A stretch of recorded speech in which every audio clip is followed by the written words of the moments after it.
Hi, everyone. Oh my gosh, I'm so happy to see so many familiar names, although it'd be great to see your faces. So if you're in a place where you can do this, please turn on your cameras. It's going to be an interactive session today. So welcome to, I think we have another workshop after this, the penultimate workshop of the fall from OEI. A lot of you are in our programs and know about us, but if you aren't, plug in by signing up for our newsletter because we're about to announce what we'll be doing in the spring. Almost everything we'll be doing in the spring is virtual again, and we've learned that that makes it easier for a lot of you to access anyway. So thanks for being here. Without further ado, I would love to briefly introduce our speaker who said he doesn't really like introduction, so it will be brief. Do you know the game Two Truths and a Lie? You do, yes. Okay, I'm gonna tell you two truths and a lie, and by the end, you can maybe figure out which one is the lie. Okay, Permjot Valia is the University of Arkansas mentor in residence. He is also a very renowned worldwide mentor and angel investor, and he was born and raised in Arkansas. And with that, I will hand it over to you, Permjot. Good afternoon, everybody. Good afternoon. As you can tell from my accent, I'm actually not from Fayetteville. I'm from Rogers. So very good afternoon. Welcome. Great to see so many people. Ghazal, great to see you. Ghazal means poetry, doesn't it? To tell a ghazal is to tell a poem, I think. Is that what No, ghazal means? it's like the African deer. Because in Punjabi, in Urdu, to tell a ghazal is to tell a poet, to tell beautiful poetry. So welcome, everybody. Welcome, Sarah, Catherine. Can't see you, Catherine. And Rally, what's happening? Oh, there you are, Rally. Thank you very much. It just helps me with my energy levels if I can see you. Jet, are you comfortable enough? I'm a bit worried you're not comfortable enough. Jet, are you comfortable? Great. Good to see you. Stay cool, dude. Stay cool. So we're going to do business models. This is the style of the presentation. I want it to be very interactive because one of the things you find is, especially if you're presenting over Zoom, I can actually feed off your body language. I can feed off your energy. So do help me. I also find a top tip, if you're ever pitching or presenting on Zoom, try and do so standing up. It will improve the way you present. It will increase your energy levels enormously, because when you're sat down, you just can't help but slouch, and you can't help but, so if you're presenting, and it just shows the audience that you're really connecting with them and you want to be there. So I'm now going to press share screen, and I'm going to go business model, making it work. Can everybody see it? Everybody see it? And I want to do slideshow, play from start. So we're good, and it's a whole big screen. Everybody is good. Great. My name is still Permjot Valia. I'm also on this thing called Twitter, and I haven't been banned, or none of my tweets have been labeled as misleading so far. So do follow me on Twitter if you'd like to. If you're like, oh, bit of politics already started. So what we're going to cover today is, what is a business model? So we're going to talk about what a business model is, what are the assumptions behind them, and this is very much, business models should be dynamic. They shouldn't be static. They shouldn't be these boring things that you say, oh, here it is, and it's done. They should be things that you actually use on an interactive basis regularly. And really what you're really trying to do is, if you think about what a startup means, a startup is an organization facing extreme uncertainty. That is one, not the only one, but as the one definition of a startup, an organization facing extreme uncertainty. What a business model does, it lists all those uncertainties, and what you really want to do is use the business model to test every single one of those uncertainties and think about how can you de-risk it, and fundamentally answer the question, is your cost of client acquisition significantly lower than the lifetime value of the client? Because that's ultimately the only way you can make money. So can everybody hear me okay? Are there any concerns? Natalie or Stacy, could I ask you if there are any questions? Please, I love chat. So use the chat function. Zoom invented it for a reason. They would have done this business model canvas thing as well, and they would have realized that chat function is good. So if you've got any questions, please do put the chat in. But I won't be able to follow it myself. So I need Stacy or Natalie, if you could please, only if you have the means, Natalie. Only if you have the means, Natalie means. Only if you have the means, could you ask me the question? And then I will stop immediately and respond. So what is a model? A business model is something that describes how you create, deliver, and capture value. Three equally important parts of the model: create, What is it you do? Deliver. How do you get it to your customer? Who is your customer? And capture value. A lot of businesses I know that I've invested in create, excuse me, they create and they deliver value, but they aren't able to find a way to capture value. So that is a key thing that your business model must try to explain. Excuse me. That's the other good thing about standing up. You can always just point to the corner and cough. And a business model is a way for you to think about all the assumptions and the blocks there are and test them. So what are these business model assumptions? So this is what a business model canvas looks like. I hope all of you are familiar with a basic what a canvas looks like. Don't worry, we're going to go into this in much, much greater detail. The other thing it does is it asks some fundamental questions. Who is your customer? What are you selling them? How do you deliver value? How do you talk to and engage, and where do you talk to and engage with your customer? How do you make money? What are the assets you need, and what partners do you need to do the things that you do to make this magic and create value and then deliver value?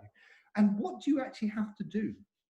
And what does all of the above mean for your costs? All of it. What does it mean about your costs? And then make money. Okay. So all good so far? I'm speaking okay, Rally? Everything is good? I'm not speaking too fast? Guzzle, you're happy with the tone? And great, brilliant. So what I want you to do is think about your business model and think about it in terms of every single one of the 9 blocks, and a business model made up of 9 blocks. Each one of those blocks has assumptions. And how can you test those assumptions? Do you have evidence that your assumptions are provable? In God we trust, everyone else bring me data, was a great quote from Sarah. Who said that? You will know, Sarah. You will know. Go on, Sarah. What? Sarah, who said, in God we trust, everyone else bring me data? No, don't ask me. I don't know. Oh my gosh. Every conference I've ever been to, whenever there's a scientific question, Sarah, it was a rhetorical question, Sarah. So it's Deming who actually revolutionized Japan and actually came up with the lean methodology. So it was Deming who actually started the whole Toyota lean methodology. So it's kind of full circle. And he said, in God we trust, everyone else bring me data. So how do you have evidence that your assumptions are provable? Do you need investment? So if any of you are working on a business idea that will potentially need some investment, you will need a level of proof around the assumptions that you have made. And then what I want you to do is think about your business model and go through every single block listing. And that's a great way to use your business model. Just have lots of different multiple versions and say, how do I list all the assumptions, use post-it notes, list all the assumptions on a business model, and then how do I go about testing and experimenting and thinking through. And there are lots of great ways, and that's another session that you can do later on when you're doing business model. How do I design experiments and how do I test all of the assumptions that you may create? So that's a different workshop. So I'm not going to go through all of the business blocks, but just quick overview. So one of the blocks is customer segments. Is it niche? Is it segmented? Is it diversified? What's your value proposition? Most people think they have multiple value propositions. Actually, most people only have a couple. There's new, there's performance. McDonald's, customization. I love McDonald's. McDonald's is a great example of a business that is appealing to mass consumers, but now offers a level of customization. So for example, I've learned through the customization tool that my favorite burger is a quarter pounder with cheese, but with Big Mac sauce. Because I used to love Big Macs, but I think there's too much bread. There's too much bread on a Big Mac. Why would you order a Big Mac? Too much bread. So I can now do this through customization. So the value proposition is moving from price to customization, brand, etc., etc., etc. So you've got channels you have to think about. Do you go direct to the customer? Do you go indirect to the customer? Do you have your own website? Do you have other people's website? Do you have your own store? Do you have other people's stores, etc., etc., etc.? And you've got to think about which stage of the customer relationship do you need to invest in. So if you're a B2C, often a lot of your investment will be made in acquiring customers. So a lot of the assumptions have to be around, how do I prove the growth hypothesis? How do I prove that my idea will grow virally? Because my relationships around acquisition. There may be some businesses where it's very, very expensive to acquire a customer, but once you've acquired them, you really, really, really want to retain them. So universities is a great example. It's very expensive for a university to acquire students.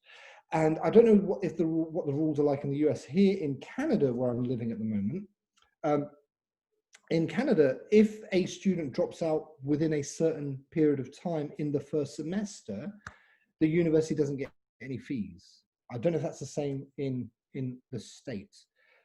So because of that, it's extraordinarily expensive to lose students in the first semester. So universities spend a lot of time, energy, and effort retaining their students. So that's a good example where the business model means you've got to spend a lot of energy and effort on retention. And there are other businesses where the only way you can really make money is by upselling. Some people call this freemium, like LinkedIn. If you think about LinkedIn, the whole customer relationship is based on, can we upsell? Can we get people to buy our premium version? So, and then how do you make money? Do you sell something? Do you charge by usage? Do you subscribe? Do you rental? Loads of other examples. Have a look at a business model. It's again, there's a different workshop that goes through every single one of these in finite detail, etc. And I'm sure you can find loads of those workshops, but I want to focus on other things. And then what are the key resources you need? Are they physical? Are they intellectual? Are they financial? So for example, financial would be General Electric. They sell nuclear power plants. But unless you've got a spare couple of $1 billion lying around, it's extraordinarily expensive to buy a nuclear power plant. Never mind what GE is able to do, because they have financial resources, they can lend you the money to buy one of their products. I think it's the same model that drug dealers use as well, apparently, my friends tell me. So it's it's interesting how we do learn lots from other businesses and other business areas, but that is a financial resource, how to use that, where you get people to borrow money off you to buy your own product. Then there are 3 key activities that all companies or all businesses do. Do you produce something? Do you solve problems? Or do you provide a platform? Do you provide networking? So loads of examples of that we can find. And then think about, now this is something I do want you to think about that isn't covered in your business model, but I want you to think about who is your customer. Because one of the things I've noticed when I work with students on business models is they always assume the technical buyer, especially research students. Research students always assume the technical buyer is the only person I need to talk to. In most purchasing decisions, especially if it's a business to business, there are 3 people involved. There's actually a lot more than that. There's also the purchasing department. You'd be amazed how many deals go awry at the purchasing department level. There are also sometimes what we need are champion buyers or sponsor buyers. They are very, very important, but that's a different thing. But you have economic buyers, technical buyers, and user buyers. Economics are the one who writes the check. They're the ones who will pay you. Often you don't meet them, often you do. Be aware that they have who the economic buyer is, what their pitch needs are. Never assume that the same pitch will work with all 3 buyers. They want very different things. Technical buyers, and most researchers are very comfortable talking to technical buyers. Technical buyers are the ones who look at the specifications. Will this be allowed? Will this work? Is this robust enough for our system? Etc., etc., etc. And then finally, you have the user buyers. Very, very important determinants. So if you think about me presenting to you today, my economic buyer is Sarah. My technical buyer would be someone like Natalie, who actually goes through the presentation, makes sure that I meet the standards, and yeah, you need this, you've only got an hour, you've got to do it over Zoom, etc. So that's the technical buyer. Do you technically, come up to scratch? Then you are all the user buyers. So you're not paying me anything, but if I wish to do this again, I better get good feedback, and that's where the user buyer thing comes, where often if you don't do a great job engaging your user buyers, you may not get a second chance to sell to your economic technical buyers. So make sure when you're doing your business model that you're very clear which one of these buyers you are basing your assumptions on. Because often you find, to your deep frustration, that technical buyers who you love talking to have no power in the economic decision making. So one of the things you have to do very early on in your assumption testing is who makes the decision and how about buying my solution. Think about why they're a customer. Lifetime value of a customer is a very, very, very important concept. You cannot make money if it costs you more to acquire a customer than you can sell to them. So if you have a very low cost product, you need to have a very, very, very low, you can get away with having a high lifetime value of the customer if people buy it again and again and again. So a lot of business models are based on a cheap product that you will need again and again and again, so that you have a good lifetime value. So if you think about Gillette and Unilever, they have, it's quite expensive for them actually to acquire customers through all the marketing, advertising, being available in retail. But their assumption is our products are so good, the lifetime value of a customer will make it all worthwhile. You cannot make the equation work if you have a high cost of customer acquisition and the customer will only buy your product once, or there is a very low lifetime value of the customer. It's very, very difficult. The ideal ratio is something like 1/8. That varies depending on who you speak to. I have found in my experience that it's about 1/8. Now, if you can't get this to work, revisit your business model. Business models are extraordinarily iterative. The idea isn't that it's just, nope, this is the model, it's got to work. No, if one element of it doesn't work, revisit it.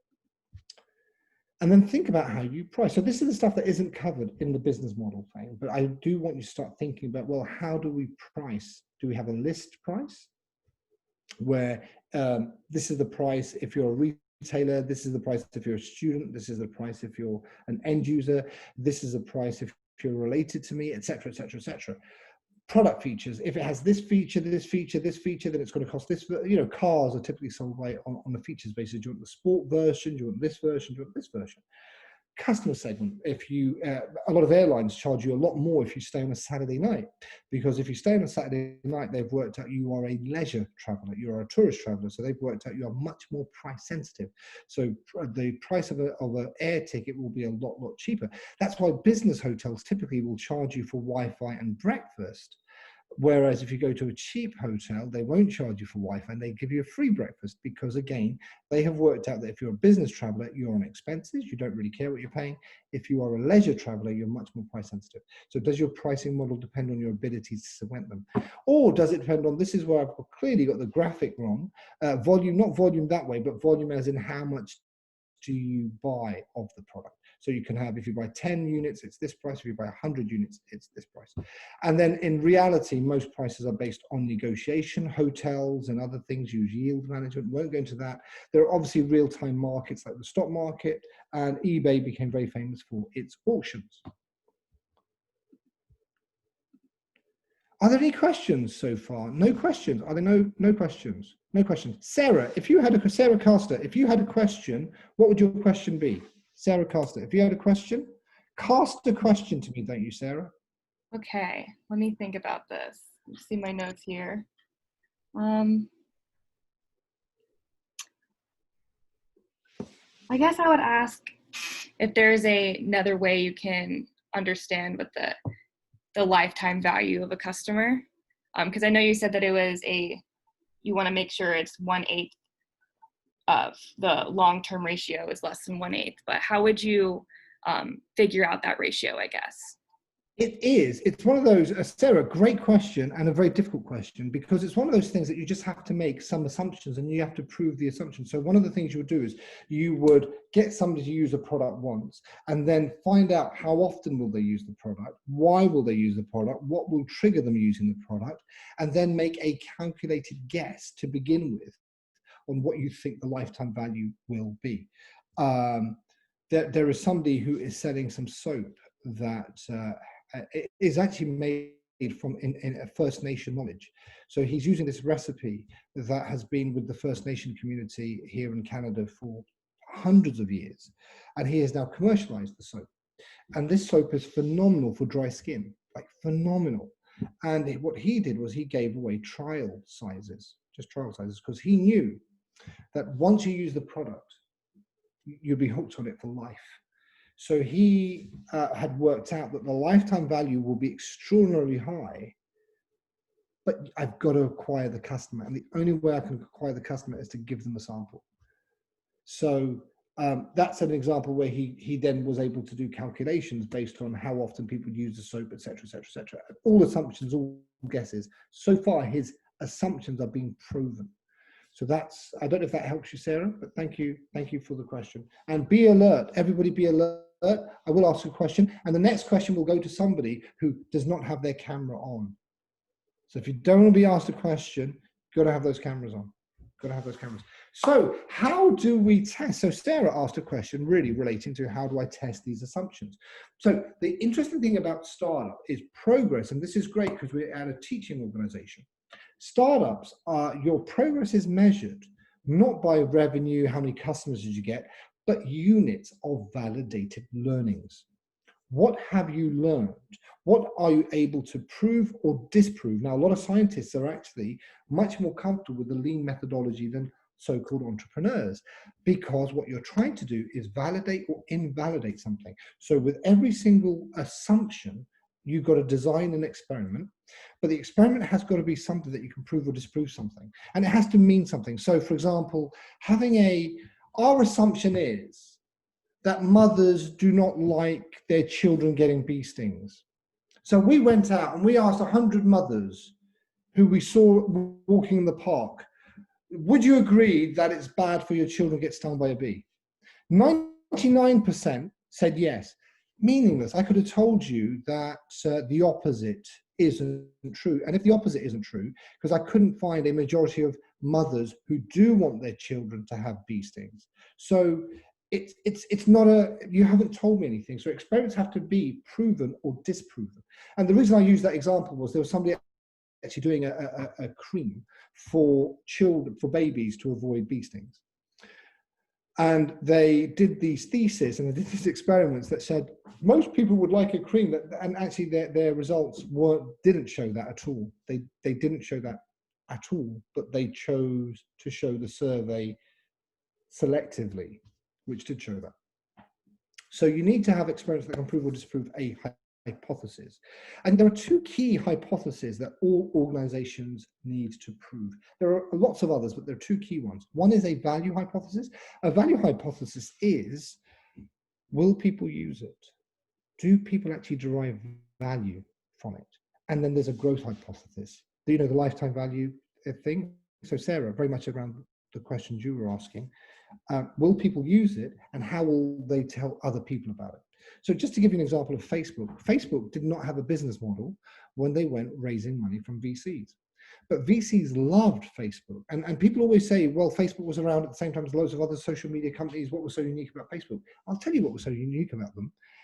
No other social media had the same number of hours spent on it than Facebook. So Facebook could demonstrate incredible value hypothesis. They could show that on average, most people go to other social media sites 3 times a week or once a day and spend an average of 7 minutes. They were able to show people when they're on Facebook, they spend at least 2 hours every single day. So that's great value hypothesis. People are using it. The next thing they could show was for every one person who joined Facebook in the early days, we had 7, they would get about 6 or 7 other people joining us, something like 6.3. So they could also prove growth hypothesis. And then the VCs turned around and thought, because you've proven value in a growth, we are sure that you can eventually prove a business, you can find a business model to work around those hypotheses. So they did this before they had a business model. You could argue that Uber is doing the same thing now. They've proven a value in a growth hypothesis. They haven't actually got a business model that works yet. Oh my God, Deb Williams is joining. We're joined by Deb Williams. Yay! I love Deb. And you should all love Deb as well. She's awesome.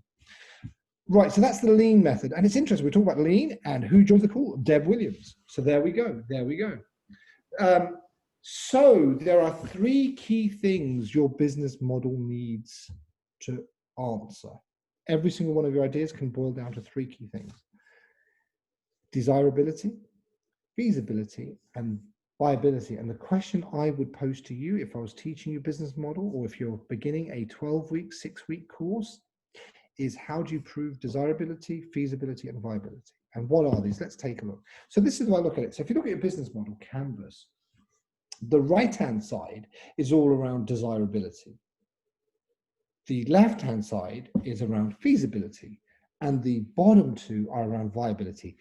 Do people want it? Can you prove people want it? Can you prove you know who your customers are? Which customer segments are you going through? How will you have relationships with them?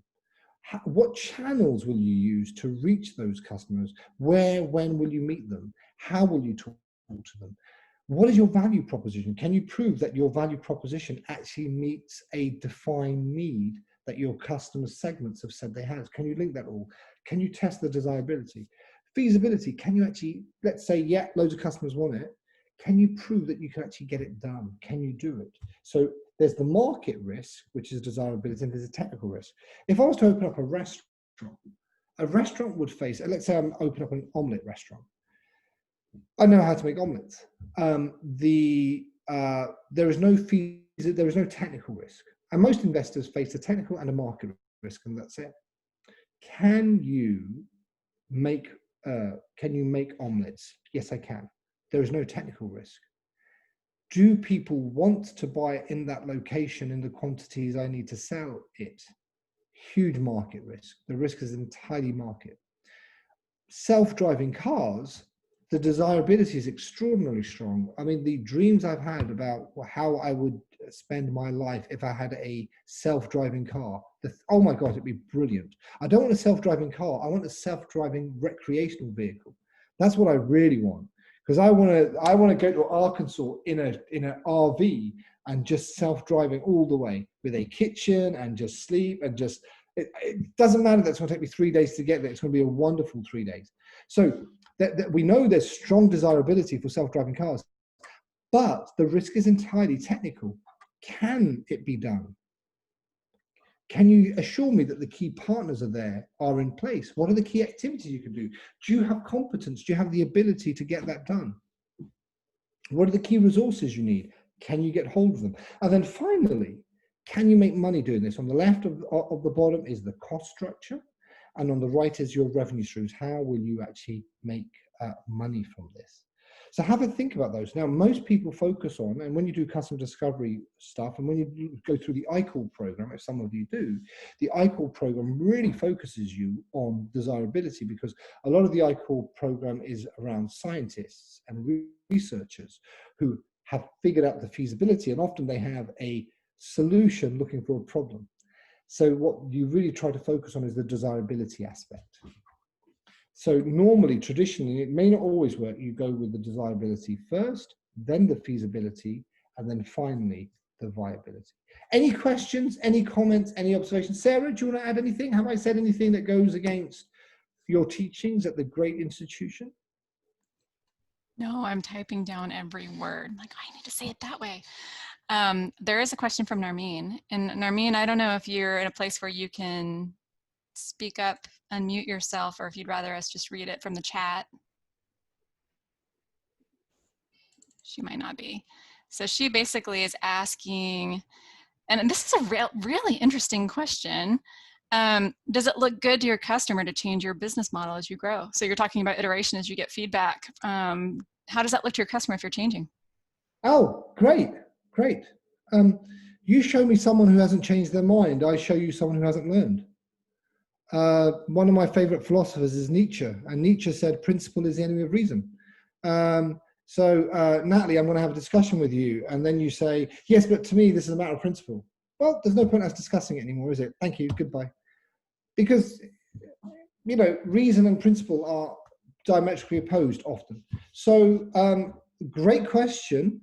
The whole point of this is you should change it almost rapidly every day, and it's about finding that fit where you finally find enough customers, because what you'll do is you may change the business model because you've talked to a customer, but then you find there aren't enough of those type of customers. So then you have to say that thing works for them, because again, what is a startup? A startup is an organization looking, another definition is an organization looking for a repeatable and scalable business. A repeatable and scalable business. Now, you do not want to fall into the trap of being a permanent consultant where every single product you make is slightly different. It's slightly, oh, we got to tailor it. That can't be scaled, and it's not repeatable. It can still be a great business, but it can't really be a startup. That business model, the consultancy model, has already been figured out. So the reason why you wouldn't call a restaurant a startup is because it's not an organization facing extreme uncertainty. Now, the chances of it being successful are very low. The chances of a golf club being successful are scarily low. but it isn't a startup in the sense that it doesn't face extreme uncertainty. You figured out how to make it work. Whether it works or not is different, but it doesn't face extreme uncertainty. So I hope that answers your question. You will keep changing. You will change all the time, and you will find out that, yes, that customer wants this, but there aren't enough customers for me to make it viable. It's desirable and feasible, but not viable. Actually, I found a different customer segment that would want this, and there were loads of it, and I can get it done, and actually I can make money doing that. So yes, great question. It should be changing all the time. Thank you, Sarah. Thank you for the question. So these are the 9 building blocks in great detail, all of those. I'm just looking at the time. Wow, we're doing well. We're doing very well on time, aren't we? Very well, wow. But those are the 9 things, so have a think about that. And I can send you the presentation as well. Do we have another question, Natalie? Do we have another question? We do. It is from Teresa, and she asked if you're a restaurant. So if your restaurant was in a particularly niche market, then could it be considered a startup? No. No, because then it's still market risk. Will customers come? So no, because there isn't. I would not. I mean, Teresa, is your surname Green by any chance? Teresa Green? Oh, come on, that was a good one. Oh, I'm sorry, I didn't understand. Oh, sorry, no, I was just saying, is your surname Green? But that doesn't work. It doesn't matter if you have. This, my apologies, Teresa. Okay. So, Teresa, what kind of restaurant are you thinking? Oh, I was trying to brainstorm because you said, hey, you were talking about the fact that a restaurant wouldn't be considered a startup, and so I was wondering, well, is there any case where we could make a restaurant a startup? But the answer is no. I see. And the answer is no. And also, you wouldn't want to. You wouldn't want to go from certainty to extreme uncertainty. What we're actually trying to do is move in the opposite direction. So I would never, ever advocate going from certainty to extreme uncertainty. So my answer is a strong no. And in business, you rarely get. Business is an art. It'll never be a science. It's always an art. So you will rarely get people coming up with strong yes and no answers. But for that one, I think I'm comfortable saying no. And I hope you're okay with that as well. That's perfect. So, thank you so much. No, thank you. Great question. Keep them coming. So customer segments, as I said, mass. Is there another question, Natalie? That's the only one I'm seeing. Great. Stacey, do you see any questions? So the next question, Stacey, if you could just interrupt me. If you see a question, quickly get on it. Not that there's a competition between you and Natalie about who can get the question in first, but hey, wouldn't that be fun? That could be the new thing we do. Deb Williams, hope you're there. Great to, I can't see you yet, but we'll do a screen share at the end, and hopefully I'll get to say hello to my best bud, Deb. I have a question. Go for it, Jet. Well, my question is, so going back to the restaurants, not being a startup, what if a restaurant has a product, has like something that they sell that's like something very different that no one else is doing, and they're selling that product, and then they want to launch that into stores, like Café du Monde in New Orleans launching like their beignet mix into stores or something like that. Would that be a startup, or would it not be because they have data that shows that people already want this, but they don't know if that translates to expanding across the country and globally? So Will, great example. Yes. Well, let's look at that. I love the crowd. That's what I love about Arkansas. Great food. You love your food. You love your, we want our startup to be around food. Don't. You're really unhappy with my answer. So Will, let's look at that. Give me a specific example. So a restaurant is, what kind of product would they take? So what I was thinking was Café du Monde in New Orleans has like, they're famous for their beignets. And so they sell. I don't know what that is. What is that? Pardon it's me. like a French donut kind of thing. And so they sell their beignet mix in stores. Like, I don't know if they sell them in Walmart, but you can buy those things. Yeah. I would say that's not a startup. And the reason is what they've done is they've taken an existing product and they're just looking for a new channel for distribution. So what they've done is they've said, we sell this product in, that was my pen. What they've done is they've taken a product and they've said, how can we take this product into a different market? And it's just a different channel. It's not you're not doing a completely different business model. Now, they might want to scale up and they might have operational issues, they might have that, but they've already de-risked the market. They've already de-risked that actually people want this. There are still risks involved. I mean, I remember McDonald's now sell, you can actually buy McDonald's in Canada, you can buy McDonald's. It's interesting, you're talking about French donuts and all this specialists, and I keep talking about donuts. It's really interesting, and I'm European and you're from Arkansas. What are the chances? You know. So, Will, when you think about McDonald's selling a McDonald's sauce across superstores in Canada, you wouldn't say McDonald's is becoming a startup because there isn't the level of risk. There aren't that level of anxiety. A restaurant will say, we can actually, that's almost a scaling up challenge. That's almost like we are just taking an existing we're taking an existing product and take it. So if you look at the Boston Consulting Grid, you can Google Boston Consulting Grid. And what you're doing there is, no, not Boston Consulting Grid, the ANSOF matrix, ANSOFF, ANSOF matrix. So if you Google the ANSOF matrix, it looks about how you can choose which new markets to go into. And do I have to admit people or can someone else? Am I a co-host? I've got it. Oh, great. Thank you. I didn't know. Oh my gosh, all these people waiting and they haven't let them in. So Will, I hope that answers your question, because what you're doing is you're actually just scaling up. And if you look at the ANSOF matrix, that wouldn't be something the startup does, but you're doing about, on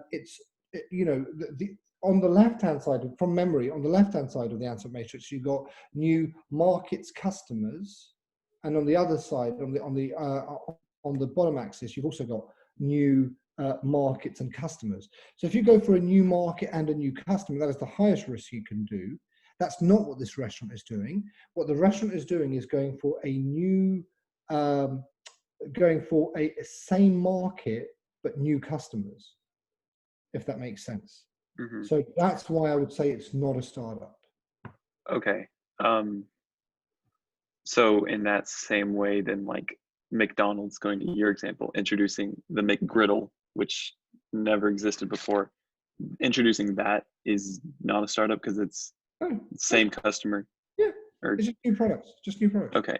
I mean, you wouldn't go to Walmart and say, "Oh my gosh, Walmart is doing a startup because they've introduced a new way of slicing bread."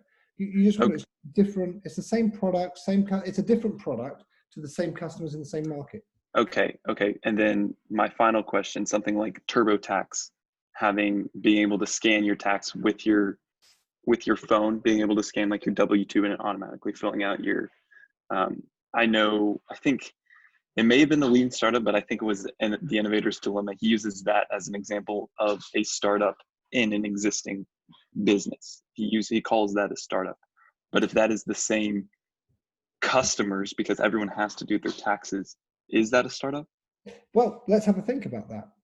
What are the risks inherent in that project? Yes, it's the same customer base, but all you're doing is sharing the same customer base. It's a new technology, new way of delivering it to them, and it's the fundamental risks is, can we do it at scale? And do we have customers who want it? So if we think about the startup in terms of desirability, feasibility, and viability, with the restaurant example, the desirability piece was solved, tick. The feasibility piece was ticked. Yeah, we know customers want this thing, this French donut. We know we can make it and at scale, and we know it's viable. No uncertainty there. With TurboTax doing this thing, will customers want to actually have it done this way? We don't know. We need to test that. Will we be able to do this at scale? Do we have the key partners in place? Maybe we can take that off, maybe we can't. And then finally, can we make money out of this? Because it's a completely different revenue model. So that's why I think that does. So I'm just trying to use what I've already taught to say that is a way to actually ask yourself the question, is this a startup or not? But I think that sometimes you've got to be careful that you don't have a debate about stuff. Because sometimes I get asked a question and I say, if my answer is yes or no, what will you do differently? And the answer is not a lot. So sometimes when you think about this thing, think about what are the practical consequences of following this train of thought. So it's a really good challenge. It's a really good question, but I hope that answers the question that it's not a startup in the food example, and it is a startup in the TurboTax example because of the desirability, feasibility, viability questions. You good with that? I have a question for you. Please. Okay. What advice would you give a team of founders who have demonstrated the feasibility and the desirability, but they're this kind of in the situation where the end user is not the buyer and they don't know who the buyer is? I'm working with a team that has that issue right now, and they really, really want to pursue it because the desirability is so high, but there's no obvious paying customer. So what advice do you have about how to find or think that through about developing a hypothesis? Okay, I love that. I love that. So can you go into detail, Sarah, or would you like me to talk to you offline about this one? Please, do you want me to go into detail about the team? Or? I would, yeah. It'd be very helpful. No, what I'd like to know is what are the evidence of desirability? Give me the evidence of desirability. Okay, so the team basically wants to create, and I don't think I have any of them on this workshop. I don't see them. They want to create the greenmint.com. Basically. So it's a financial management app and tool that would help millennials and Gen Z individuals basically spend their money on things that are, sourced from companies that have a sustainability plan and meet certain metrics. And, people in that generation really want this, but they're not going to buy an app. They're not going to pay for it. They don't pay for mint.com. They want it.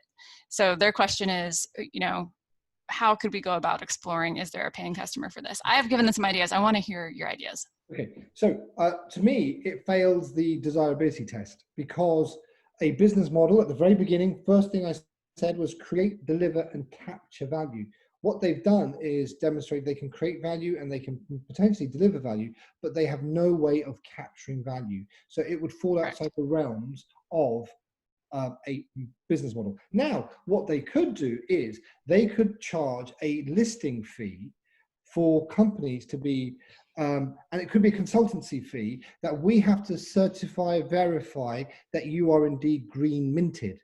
And then you could say to get on our list, which has 27,000 and growing by 5,000 a week customer base of millennials with disposable cash, to access those customers, you need to pay us a listing fee, or you need to pay us a special feature fee that actually it's free to get on, but you do have to pay us to do a consultancy to verify your product or to tell you what the standards you need to get to and how you need to improve your process, etc. So there is that verification business model.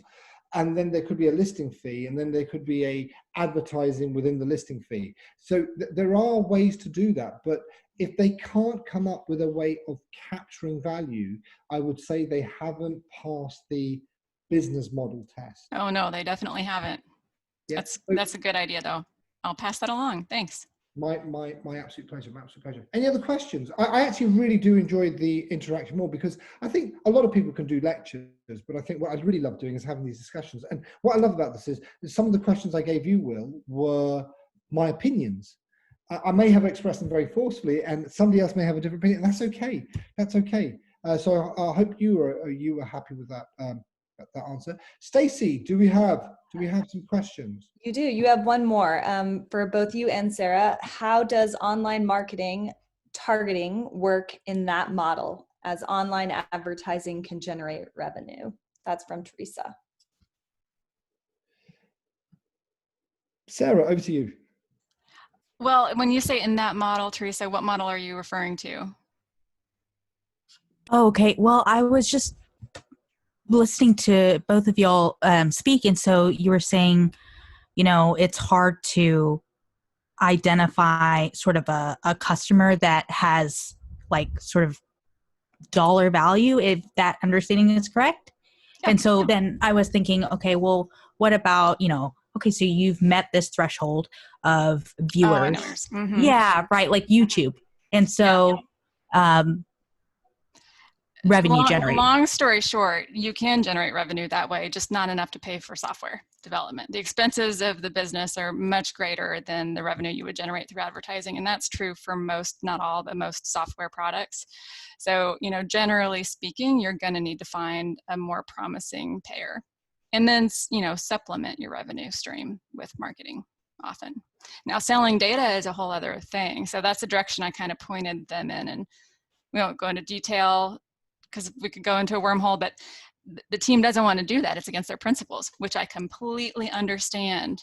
And this is the challenge of social ventures. You're weighing your mission and your profit opportunity together at the same time, but you still have to have that third element to have a business model. You got to find a way to fund it. Sarah, so one of the things they could do is they could find that actually they are capturing value by having a benevolent funder fund them. Yep. So they could go to a Bloomberg type person and say, hey, you know, you want to make the world greener, we could do an offset for you if you give us X or something like that. So Yep. but they have to find a way of capturing the value. If they haven't done that, it does not, for me, qualify as a business model. So thank you very much. Any other questions, Stacey? No, all good? All good. Just people just chatting, just people just saying, hey, oh, I know what I'm getting Permjot for Christmas. Ha ha, Deb Williams. Wow.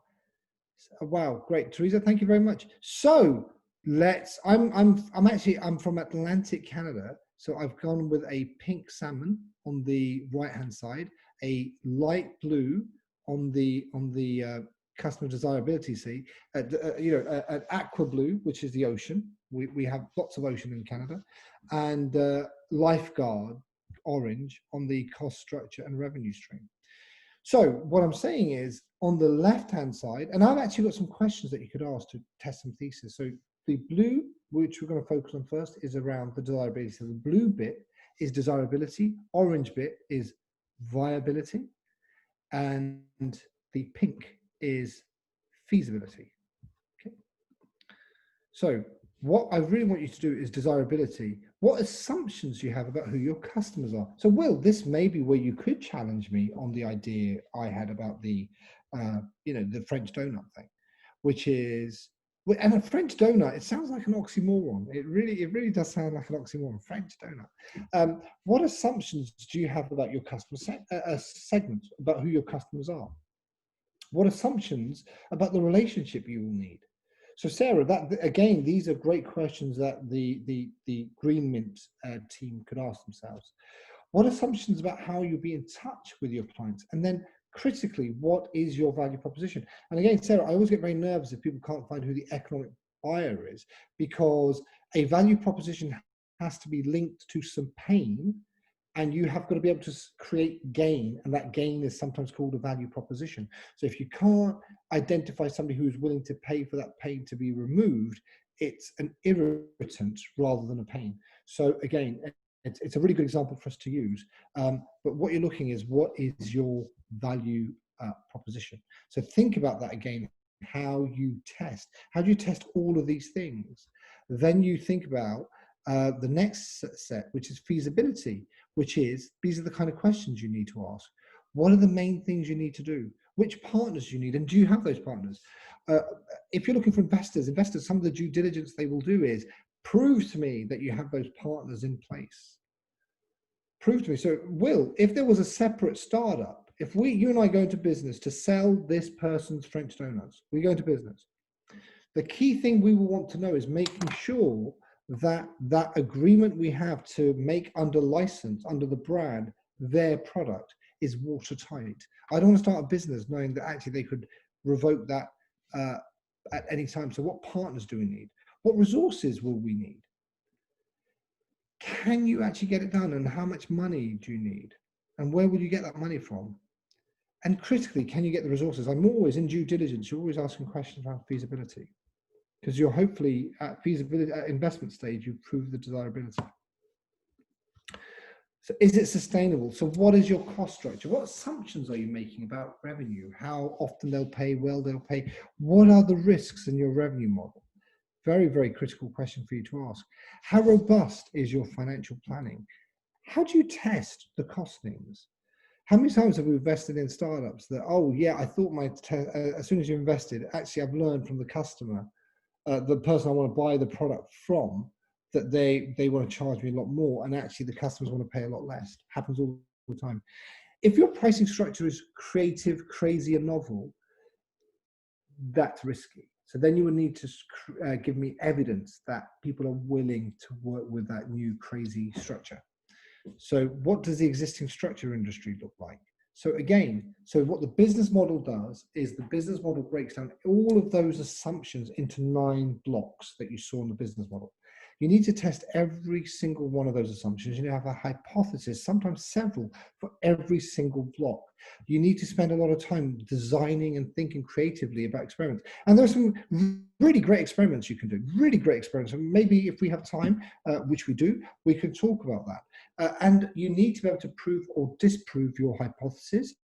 And ultimately, you need to have a robust and de-risked business model. And Namir, I think it was, who asked a great question at the beginning. Sarah, you asked the question. And there's your answer. Rinse and repeat. Do it all over again. Keep testing. Rinse and repeat. Keep doing it again and again and again. So do we have questions? And I will say thank you. And I'm still Permjot Valia. I will now sit down and I will now be very happy to take questions. So I will stop share because I like seeing people.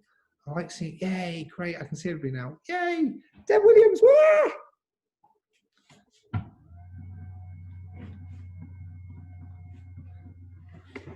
feel like Jet has a question. I always have to call on you. I always do. I'm waiting for my questions to catch up with me. This was a whirlwind. Thank you. I don't know if that's a good thing. It's a very good thing. I have so many things to type. Great. Go for it, Jet. I don't know if I have one yet. Someone else go. Okay, cool. Teresa, thank you very much. Thank you. I try to please. You probably noticed that as soon as Deb came on the call, my performance, got a little bit better. Deb, before you joined, it was terrible. It was terrible. Low energy, no motivation, nothing. So any questions? So if Gabriella, if you had a question, what would your question be? Well, I did hop onto the meeting kind of late, like halfway in between. The best bit. I don't know. That's all right. Laura Randall. I'll ask somebody else. Laura Randall, because I can't see Laura Randall. Laura Randall, what is? Oh, Jet is now ready. Jet, and then I'm going to come to you, Laura. So get your question ready, Laura. Otherwise, we know you're not listening. You've just turned it on and you've turned everything off. So Jet, go for it. This is your big moment, Jet. Don't blow it. Yeah. Okay. So I was just going through and trying to figure out what sparks me the most here, and I read over what I wrote down from you. You said, business is an art. It will never be a science. And like, what about it makes you feel that the most? Because that's the thing that made my heart drop. Like, oh man, I just want to make everything a science, but I don't know. Because Jet, brilliant brains still get it wrong. Steve Jobs got ping wrong. Amazon have had loads of failures and they've had all the money in the world. If somebody said to me, right, I want you to invest in this thing, okay? I want you to invest in this thing. It's going to compete with Skype. What, the thing we get for free? Yes. And you'll have to pay for it. So you want me to invest in something that people can already access for free. That thing is called Zoom and we're on it now. If somebody said, listen, we're going to bet against Microsoft, we're going to get volunteers, okay, just hear me, we're not going to pay them, we're going to have volunteers to go hours of their life to create an online encyclopedia. And we're going to compete with the world's biggest software company called Microsoft. Do any of you even remember what the Microsoft version of the encyclopedia was called? Wasn't it Encarta or something like that? Encarta? Sarah, do you remember that? Encarta? Deb? Calling me old? Yes, I do. I wasn't calling you old, Sarah. Nothing wrong with being, 32. So the thing is, that's where I come from, because I think science is. So what was really interesting was so Charles Darwin had just written Origin of Species. Sorry, I get philosophical now, Jet. I hope you don't mind. So Charles Darwin had just written Origin of Species. So suddenly people are questioning everything in science. And then science had become the new religion. Science had become the new wow, science will contain all the answers. And then the Titanic happened. And people don't talk about Titanic in terms of the impact it had culturally on people. Suddenly we realized that technology and science didn't have all the answers. And I think with business, sometimes, you know, you can always spot when a bubble is occurring in business, because a lot of hubris builds up and a lot of, we know the answers, we have an algorithm, until we don't. So I think, Jet, we have to be constantly reminded that all knowledge is temporary until the new thing comes along and challenges us. And what we have to do is be learning machines. And if we're going to thrive in the 21st century, we have to be learning machines. And the most important skill, I think, for the 21st century, and all of you are a lot younger than I am and have hopefully much brighter careers. One thing I'd say, the key skill for you is not your ability to learn, but your ability to unlearn. And that might sound like a pithy thing to say, but I mean it. I mean, the ability to dump knowledge to acquire new knowledge is very, very powerful, very powerful. And I think what is holding me back, I could be better if I could dump knowledge, if I could dump sacred cows quicker. That was a philosophical answer to your question, but I hope you enjoyed that. Oh, that was add grand. one thing Thank to you. that. Not that this is not maybe as philosophical, but science is also very slow. So business can't move at that pace. You can't test every hypothesis to statistical significance, because if you took the time to do that, you wouldn't get your idea to the market for 10 years, and the market has changed. So the ability to unlearn paired with the speed of getting something out there to customers, those skills combined are pretty powerful. Like, people have this conversation, Sarah, all the time, don't they, about IP? And actually, sometimes IP is great. Having an IP strategy is phenomenal. And sometimes it's absolutely vital, because that's what investors are coming into. Often, though, a lot of investors will say, speed to market, you know, traction is the new IP. So you know, that's another example. So I'm not letting you off the hook, Laura. Laura, I'm not letting you off the hook. Do you have a question? Laura Randall. Actually don't have a question. That was a great presentation. I promise I've been listening the whole time. I'm just at desk shift for RA, so I wasn't turning my camera on now. So Laura, at 6:10 and 30 seconds, what was I saying? At 6:10, no, 6:10 my time, 6:10 my time. No, I'm only joking, So that is great. We are on time. We're on time. So I just want to say, Jet, thank you very much. Natalie, thank you very, very much for hosting this and making this a very easy process for me. Thank you. Sarah, always great to see you. Great to work with you. It's always a pleasure. Sarah, hope you enjoyed it. Stacey, thank you very much indeed. Will, great challenges, great questions. Ghazal, I now know what Ghazal means, so thank you very much. I have learned something, so that's awesome. Teresa, thank you very much for the great questions. Gabriella, thank you, mate. Deb, always a joy to see you. You've got to join at the earliest so that everybody gets, you know, the 100% performance all the time. Julia, we didn't get to talk, I'm afraid. My loss, not yours. Hopefully next time you'll ask a question. Julia, did you have a question? No, that's good. Natalie, I can't see you, but I know you're there in spirit. So thank you. And Laura, I've heard your voice, so thank you. And Madeline, thank you again. Nameen, thank you very much. Very, very nice. And Sarah, my pleasure. And Carl Halliburton, thank you and good night.